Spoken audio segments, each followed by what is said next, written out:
What is up, guys? It is Simba here, and it is time for another league racing season in Summit League Racing at the McKeown Division. And today, it is round number 1 for the Bahrain Grand Prix. And if you haven't seen the last season, it is on a playlist on my channel. I'll put the link down in the description or in the top right somewhere, so you can go watch it. And welcome to the first race of the season.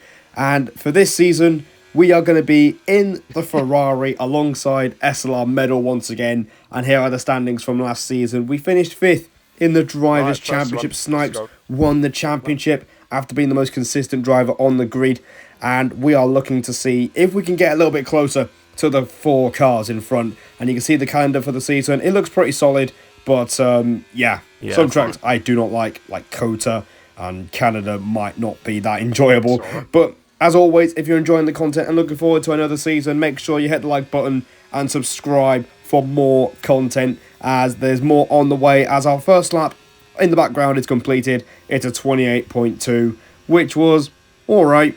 As going into this qualifying session, I was actually feeling quite confident. As you know, the last race in WR really wasn't great in qualifying, and it really does destroy your confidence over one lap. So we're looking to see if we can do a little bit better, but the start to the third sector is not great. You can see through turn 13, we just get a whole load of understeer. The front end not quite getting as locked in as I would like as we come through the final corner. There's a few voices in the background as we get through the final part of the lap, but we managed to keep it clean and go a 10th up.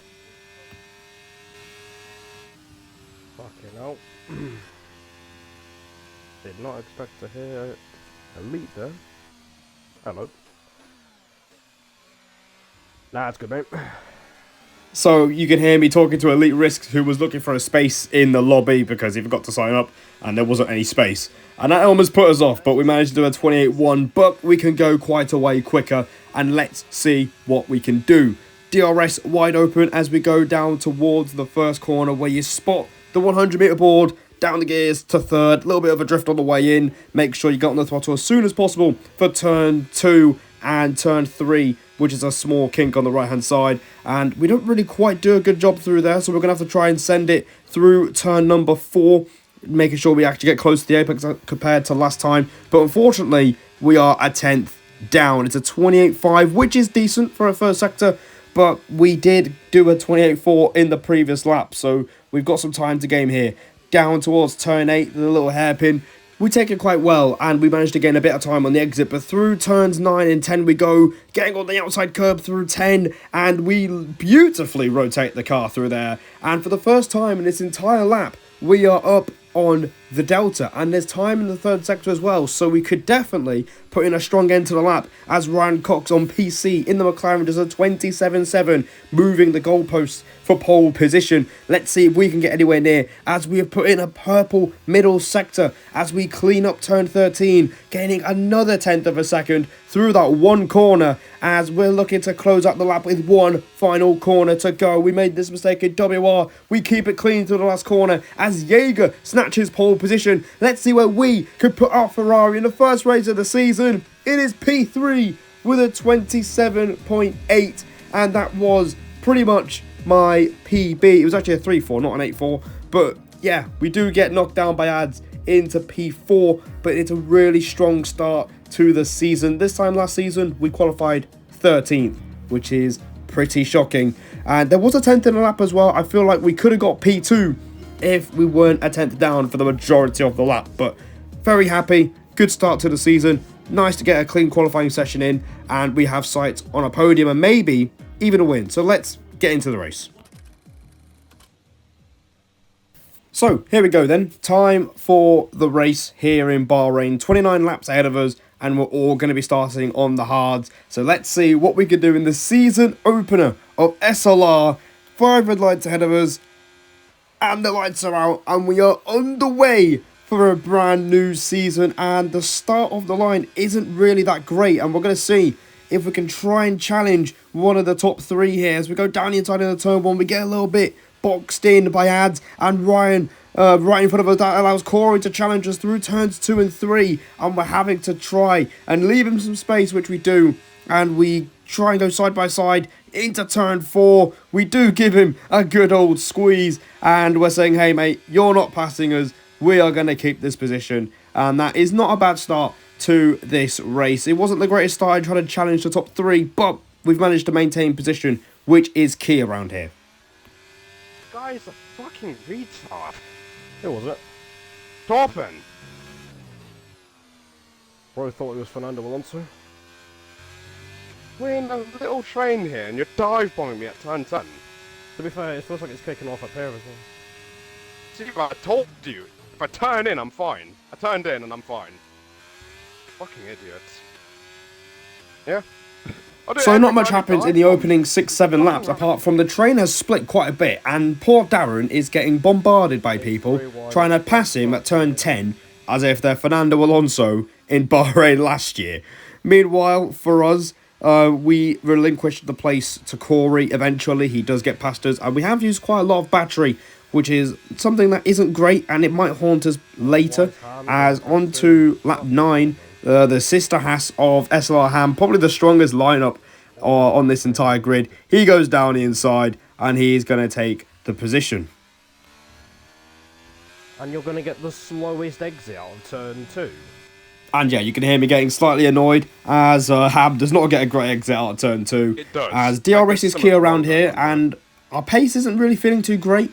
You can see we've used quite a lot of battery in order to keep up with these guys, so it's not really looking too great pace-wise, as Ham does a little bit of a weave to thank us for not really fighting him too hard to lose the train. And on to lap 15, we might be in trouble of losing the train. As you can see, we don't have much battery left. It's not really good.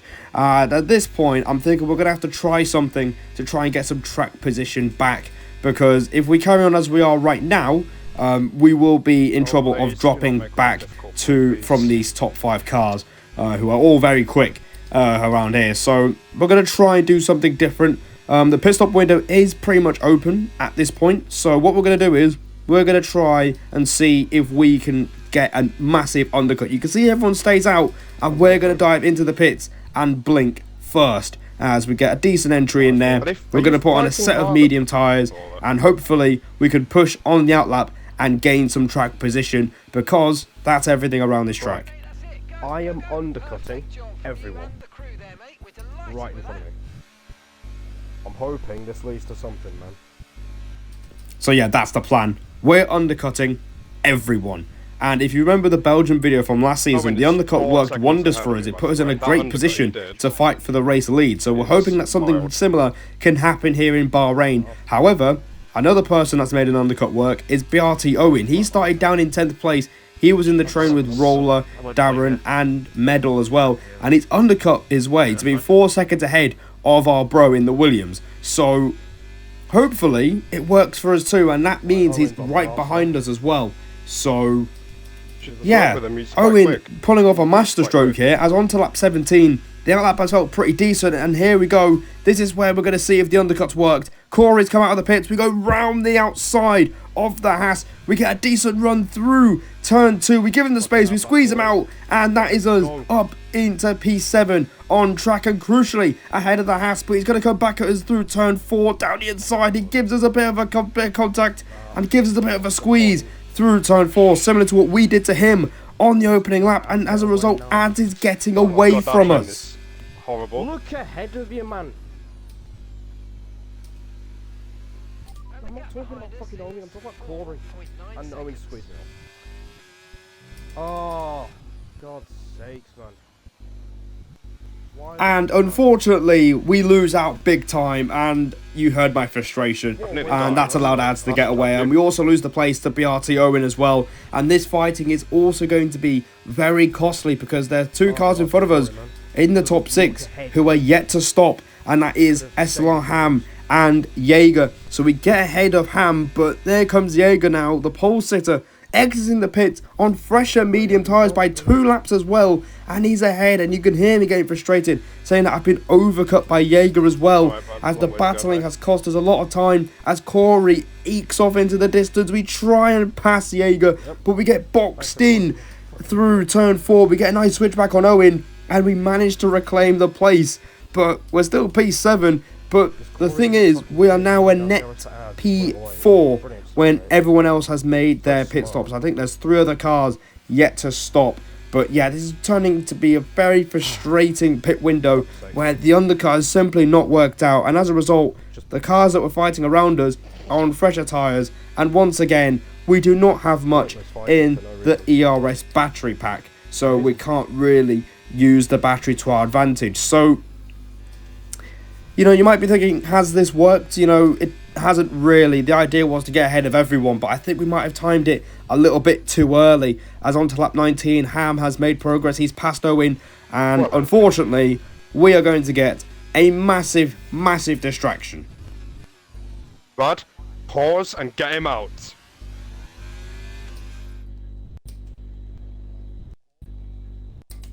I don't know why he keeps coming back. Well, on the right side, you get DRS. I've lost 4 turns thanks to that, so thank you, Nathan. He's joined back in, mate. Oh, for fuck's sake.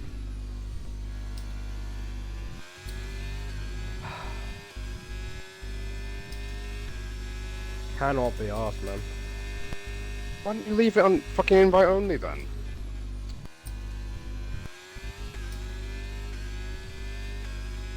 My mistake, fellas. Alright, let's just get this over with. That's a good point as well. Yeah. Oh, talking on period, yep.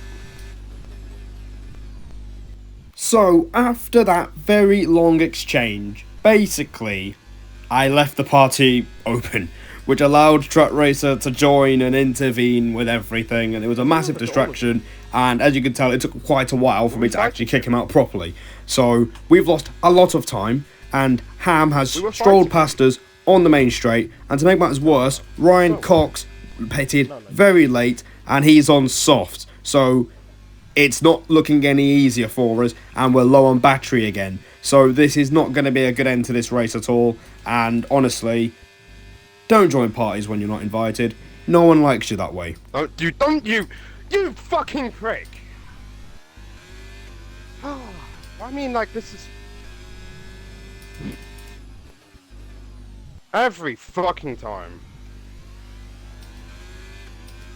Who is it, yeah? Finley, you just fucking cut me off! I'm still here! And unfortunately, Darren's poor luck rolls over into the new season. He's had a collision with FRC Finley, who I will say, he caused quite a few interesting shenanigans and collisions in this race. And yeah, Darren has been taken out, and he was actually fighting for the points. He was stuck in that train that was backed off compared to us in the top 6 or the top 7, and as a result, he's not going to get any points, and the chances of that are pretty much in the bin. Meanwhile, it's not getting any easier for us as a result of the party interference. Ham and Corey have essentially just taken off, and we are nowhere near them, as Cox and Owen both pass us down the main straight. We had no DRS, we've got no battery, and there's nothing that we can do. Cox ends up pulling away, and it's left with me and Owen fighting for P6. You can see we've skipped over to lap 28. We've actually managed to save a bit of battery, but it might not be enough, as Owen is right behind us, and he wants P6 in this race, and already he's going to try and drain the battery. We're trying to use the battery as well, and we're side by side with the McLaren. The hand goes up in frustration as we bang wheels down the straight. He goes down the inside into turn 1. We're going to try and hold firm on the outside line. We'll have the inside for turn 2, but he has the inside for turn 3. A bit more contact as he manages to get his way through, and he's up into P6, and we're down to P7. It's not been a great race here today. And about the other collision with, where he pushes off, squeezes on the curb at the exit of 8, he can do that. There's no point complaining about it. As meanwhile, there's a lot of fighting up ahead as well. Jaeger ended up getting a 3-second time penalty, literally at the end of the penultimate lap through turn 13. So that's the chance of him winning the race in the bin. He was actually looking so quick as well, and pretty much looking likely to win the race. He was in front of the train, but unfortunately, he's not going to win the race. It's going to be P5 for him, and there's still a bit of a battle to see if he can get P6. Unfortunately, the lack of VRS has come back to bite us again, and as a result, we're not really making an impression on the BRT driver as we go through the final sector. He looks like he's just etching away from us now. He's definitely saved a lot more ERS than we have, and as a result, we're not going to get him back on the final lap. So the winner of the race is actually going to be SLR Corey, despite starting 5th on the grid. But for us, it was quite a frustrating race, and it's going to be P7.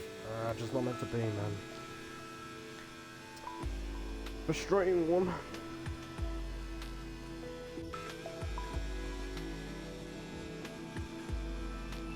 Terrible management for me, honestly. That's why. And yeah, there you go. You can hear my reaction after we crossed the line. It was not the race we would have wanted. Bit frustrating, and genuinely a bit of a head scratcher. You can see we finished 5 seconds off the lead, despite finishing 7th, which shows how close it was at the top 5 right at the end. But yeah, we managed to gain quite a lot of ground because of that. But really, it was pretty frustrating. You know, the whole party debacle was not useful, and the strategy just did not work at all. The undercut did no favours around here, which is something that really confused me at the time. But yeah, it is what it is. You can't win them all. A bit of an L to take, but we'll try and bounce back in the next one. Hope you guys enjoyed this one. Subscribe for more, and as always, I'll see all of you in the next one.